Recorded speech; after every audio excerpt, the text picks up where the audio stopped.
శ్రీమాత్రే నమః. శ్రీ విష్ణు శివాయ. పూర్వం గాది అని ఒక మహారాజు ఉండేవారు. ఆయనకి సత్యవతి అని ఒక కూతురు ఉండేది. అయితే ఆ సత్యవతిని ఆవిడ చాలా సౌందర్యవతి, సుగుణాలు రాసి తీసుకువెళ్ళి రుచీకుడు అని ఒక మహర్షికి ఇచ్చి వివాహం చేశారు. చేస్తే ఆవిడ చక్కగా సేవించుకుంది. అంటే రాజుగారి కూతురుని కదా, నేను ఈ మహర్షికి సేవ చేయడం ఏమిటి అనుకోకుండా చక్కగా సేవించుకుంది.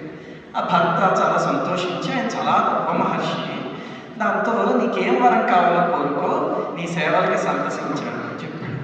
చెప్పేసరికి ఆవిడంది, నాకు ఒక కుమారుడు కావాలి, నాతో పాటు నా తల్లికి కూడా ఒక కుమారుడు కావాలి అనేసరికి, అంటే ఆవిడకి పుట్టింటి మమకారం ఎక్కువ అనమాట కొంచెం.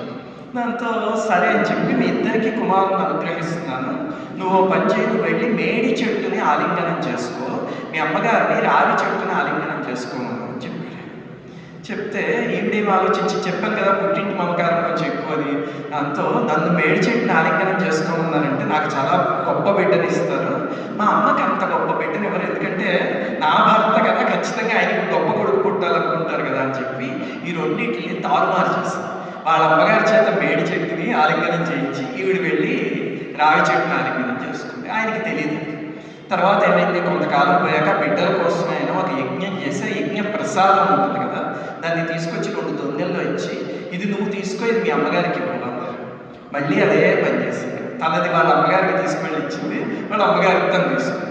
మూడోసారి ఆయన ఇంకా మంత్రించిన జలం ఇచ్చిదే ఆఖరిది, ఇది నువ్వు తీసుకొని మీ అమ్మగారికి ఇవ్వు అంటే అప్పుడు కూడా తారుమారు చేస్తాను. అప్పుడు ఆయన కనిపెట్టి ఏమిటి నువ్వు చేస్తుంది, నీకు అర్థం కాలేదని నేను చెప్పింది, ఇది నిన్ను తీసుకోమన్నా, ఇది మీ అమ్మగారికి ఇమ్మన్నాను, నువ్వు ఎందుకు తారుమారు చేస్తావు, తెలియక చేసావా, కావాలని చేసావా, ఇంతకు ముందు ఏం చేసావు అని అడిగేసరికి అప్పుడు ఈ పని పుట్టింటి మమకారంతో చేసినా సరే ఒక నిజాయితీగా ఒప్పేసుకుని, చెప్పాను కదా చాలా గొప్ప ఆవిడని, అంతా అవునండి నేను పొరపాటు చేశాను, ఎందుకంటే మీరు నాకు ఇచ్చే బిడ్డని గొప్ప వాళ్ళని ఇస్తారని తెలుసు, మీ బిడ్డ కాబట్టి, అందుకని అది మా అమ్మగారికి పుట్టేలా చేశాను, ఆవిడ బిడ్డని నేను తీసుకునేలాగా చేశాను అంటే, అయ్యో పిచ్చిదానా ఎంత తప్పు చేశావే, మనం ఋషులం కదా, మన ఇంటిలో బ్రహ్మజ్ఞాని అయిన వాడు పుట్టాలి, మీ నాన్నగారు రాజు కదా, వాళ్ళ ఇంట్లో క్షాత్రం ఉన్నవాడు పుట్టాలి, అందుకని నేను ఏర్పాటు చేశాను, నువ్వు ఇవి రెండో తిరిగేసావు, సరే మన ఇంట్లో క్షాత్రం ఉన్నవాడు పుడతాడు, మీ నాన్నగారు వాళ్ళకి బ్రహ్మజ్ఞాని పుడతాడు. నా అంతో కాళ్ళ మీద పడి, అయ్యో అలా వద్దండి, మనం ఆశ్రమ జీవనాన్ని గడుపుతున్నాము, మన ఇంట్లో సాత్వికుడైన వాడు పుట్టాలి, మా నాన్నగారు వాళ్ళకి క్షాత్రం ఉన్నవాడు పుట్టాలి, అనుగ్రహించండి అంటే నా మాటకి తిరిగి ఉండదు అన్నారు. అయితే ఒక చిన్న పని చేయండి, మీది శాపమో అనుగ్రహమో తెలియదు కానీ శాపానుగ్రహాన్ని తరువాతి తరానికి మార్చండి. అంటే ఇప్పుడు మన తరంలో బ్రహ్మజ్ఞాని పుట్టాలి, వాళ్ళకి క్షాత్రం ఉన్నవాడే పుట్టాలి, తరువాతి తరంలో అంటే నా మనవడు మాత్రం మంచి క్షాత్రం ఉన్న జ్ఞాని పుట్టేలాగా అనుగ్రహించండి అంటే, సరే తథాస్తు అన్నారు. ఆయన ఘటనా సమర్థుడు, మహానుభావుడు, అలాంటి వాళ్ళు తలుచుకుంటే ఏదైనా చేయగలరు కదా. అప్పుడు ఈ తరంలో వాళ్ళకి, ఇక్కడ వీళ్ళ ఇంట్లో జమదగ్ని మహర్షి, అక్కడేమో విశ్వామిత్ర మహర్షి పుట్టారు. ఆ తరువాతి తరంలో ఇంకొక మహనీయుడు పుట్టారు వీళ్ళ ఇంట్లో, అంటే ఈవిడికి మనవడి కింద. ఆ మహర్షి అనుగ్రహించినట్టే ఆయనకి బ్రహ్మజ్ఞానం ఉంది, అలాగే అంత గొప్ప క్షాత్రం కూడా ఉంది. ఎవరైనా ఒక్కళ్ళు చెప్తున్నారా, చాలా విచారంగా, పరశురాముల వారు అందరికీ తెలియాలి కదా, పురాణాల్లో చాలా ప్రఖ్యాతమైన కదా. అప్పుడు పరశురాముల వారు పుట్టారు. పరశురాముల వారి గొప్పతనం ఏమిటంటే, ఇదం బ్రాహ్మ్యం ఇదం క్షాత్రం శాపాదపి శరాదపి, అంటే ఆయనలో బ్రాహ్మణ్యము ఉంది, అవసరమైతే శపించగలరు. చూడండి, బ్రాహ్మణులు ఎవరైనా సామాన్యంగా యుద్ధానికి దిగరు, ఉపాసనా పదులు వీళ్ళు ఎవరైనా ఉన్నారనుకోండి, వాళ్ళు యుద్ధానికి దిగరు. వాళ్ళు ఎవరైనా బాధ పెట్టినా సరే వాళ్ళు అలా చూస్తూ నవ్వుకుని ఊరుకుంటే, వాళ్ళు ఏ దేవతను ఆరాధిస్తారో, ఏ మంత్ర సాధన చేస్తారో వెళ్ళి ఆ దేవత సమాధానం చెప్పొచ్చేస్తారు. వీళ్ళు ఏం చెయ్యక్కర్లేదు, వీళ్ళ దేవతకు ఉపాసన చేసుకుంటే అది మంత్రజపానికి ఉన్న శక్తి, అది బ్రాహ్మణుడు చేసే పని. ఇదే ఒక క్షత్రియుడు క్షాత్రం ఉన్నాయని ఉన్నాడు అనుకోండి, ఆయన ఏం చేస్తాడంటే, ఎవరైనా అలాగే వేరే వాళ్ళని బాధపడుతున్నా, లేకపోతే తప్పుడు మార్గంలో వెళ్తున్నా, ధర్మ మార్గాన్ని అతిక్రమించినా వెళ్ళి అక్కడ యుద్ధం చేసి వస్తాడు. కానీ పరశురాముల వారు ఏంటంటే, ఇదం బ్రాహ్మ్యం ఇదం క్షాత్రం శాపాదపి శరాదపి, అవసరమైతే గండ్రగొడ్డలి పైకి తీస్తాడు, లేకపోతే బ్రహ్మజ్ఞానంతో వెలిగిపోగలడు. అది పరశురాముల వారి తత్వం. ఆ తరువాత తరాల తరాల్లో పరశురాముల వారి ఆశీస్సులతో అలాంటి వాళ్ళు వారికి అక్కడక్కడ తారసపడుతూ ఉంటారు. అంటే కావాలనుకుంటే బ్రహ్మజ్ఞానాన్ని పంచగలరు, ఎక్కడైనా యుద్ధం అవసరమైతే కనుక నిలుబడి యుద్ధం చేయగలరు. అలా చేయాలి. ఒక బ్రాహ్మణుడికి ఆ 2 లక్షణాలు ఉండాలి అంటే ఖచ్చితంగా పరశురాముల వారి ఆశీర్వచనం ఉంటే తప్ప, ఆయన ఆశీర్వాదం ఉంటే తప్ప ఉండదు. అలాగ ఉన్న ఒక బ్రాహ్మణుడు నాకు బాగా తెలుసు, మంచి మిత్రులు కూడా. ఎవరెవరు?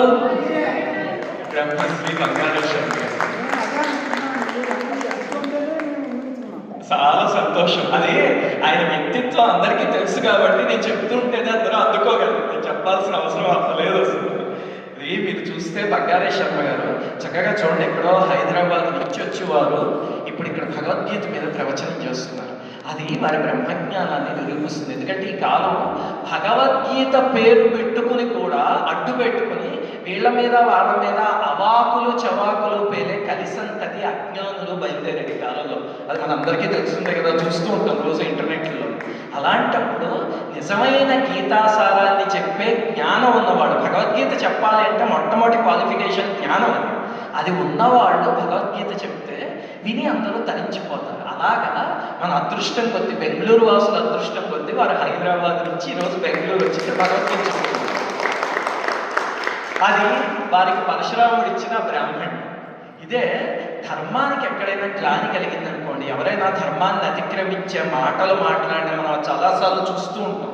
లేకపోతే ధర్మాన్ని అతిక్రమించే పనులు చేసినా వెంటనే వారే మొట్టమొదటి వచ్చి నిలబడక్కడ దాన్ని ఖండించి అవసరమైతే పోరాడి మళ్ళీ అవతల వాళ్ళు దిగొచ్చి అవును నేను తప్పు చేశాను అనేదాకా వారు పోరాటం సాగుతూనే ఉంటారు. అది పరశురాముడు అనే నాణ్యానికి అవతల పక్క వైపు. ఆ పరశురాముల వారి ఆశీస్సులతో మళ్ళీ అలాంటి వారు జన్మించారు. మాకేమిటంటే మా ఇద్దరికి కొన్ని సంవత్సరాల మైత్రి. గతంలో నేను వారి గురించి వినడం, వారు నా గురించి వినడం తెలుసు తప్ప ఒకసారి శృంగేరి రీసెర్చ్కి వెళ్ళాను. ఆ రీసెర్చ్కి వెళ్ళినప్పుడు అక్కడ సూర్యనారాయణ మూర్తి ఆలయానికి వెళ్ళాం. అప్పటిదాకా మేము ఇద్దరం మాట్లాడుకోలేదు అనమాట. అక్కడ ఆలయంలో ఒక ఆయన కనిపించి వారు బంగారే శర్మ గారు కూడా గతంలో శృంగేరి వచ్చినప్పుడు ఇలా చేశారంటే అని ఏవో అన్నీ చెప్తే మీ దగ్గర వారి నెంబర్ ఉందా అంటే ఉందండి, నేను వారి శిష్యుడిని అని చెప్పాను. ఆ తర్వాత మేమిద్దరం మాట్లాడుకోవడం కష్టించింది. ఇంకా అక్కడి నుంచి అస్తమానం మేము ఈయన సువర్ణ భారతి గోశాల అని ఇక్కడ ఎల్బీ నగర్లో ఉంది హైదరాబాద్లో, అక్కడికి వెళ్ళొస్తూ ఉండడం. ఆ రకంగా భగవంతుడు శారదామ్మ ఏర్పరిచిన మైత్రి. ఈరోజు వారిని బెంగళూరులో చూడడం చాలా సంతోషంగా ఉంది.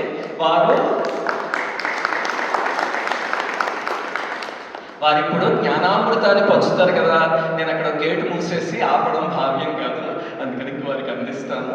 ఇలాగే వారు ఈ బ్రాహ్మణ్యము క్షాత్రము రెండూ చూపిస్తూ సనాతన ధర్మానికి అలాగే సేవ చేసే శక్తిని శారదాంబ ఎల్లకాలం ప్రసాదించాలి.